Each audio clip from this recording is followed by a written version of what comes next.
What is the difference between an ale and a lager? Hey humans, Adam Harrington with High Altitude Homebrew Supply and Bottle Shop in Flagstaff, Arizona, and today I wanted to talk a little bit about the difference between ales and lagers. Now, most people are going to classify ales as top fermenting and lagers as bottom fermenting, and while this may be partially true, it's not entirely everything that separates the two.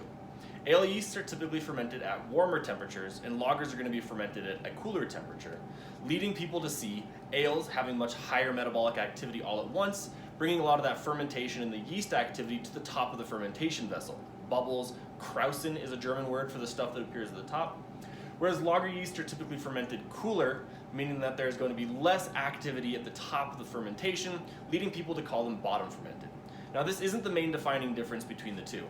Ale yeasts are fermented warmer in the 60 to 70 range, though you'll see some like Saisons, Belgian ales going all the way up into the 80s, and there's some crazy Norwegian stuff that can ferment into the hundreds.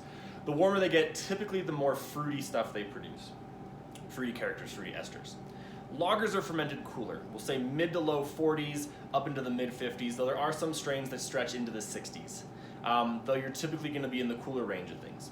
Now, because they're cooler, they typically produce less of these esters, these fruity esters that stick around.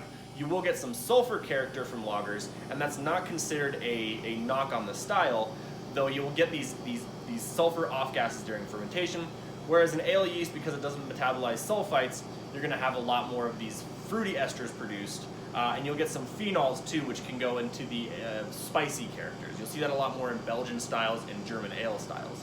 Now, another difference between ales and lagers is that lagers ferment more sugars than ales. Lagers can ferment some more complex sugars, where ales will ferment a little bit less, and along with those fruity esters will leave behind a sweeter, fuller mouthfeel, and lagers tend to produce a more clean, crisp fermentation. Now, though there can be some overlap, and you have some hybrid styles, like a Kolsch, which is typically made with an ale yeast at the lower end of fermentation range, and then it's lagered for a few weeks, giving it a very clean, almost no ester flavors to that beer style. And then you can get the other end of things, say California Common. Anchor Steam is a great example of that style, which is fermented with a lager yeast at a warmer temperature, and that's a pretty standard style that you would have seen back before refrigeration was a thing, if they were trying to ferment with what yeast they had at warmer temperatures, and California has made that a pretty popular style. If you guys have any questions, feel free to come by. Right now is a perfect time to get your lagers in. Start fermentation while it's cool. You can let it lager for a little while until the summer, maybe late spring, and you'll have this really, really nice, refreshing, crisp beer to drink come those warmer months after fermentation is finished.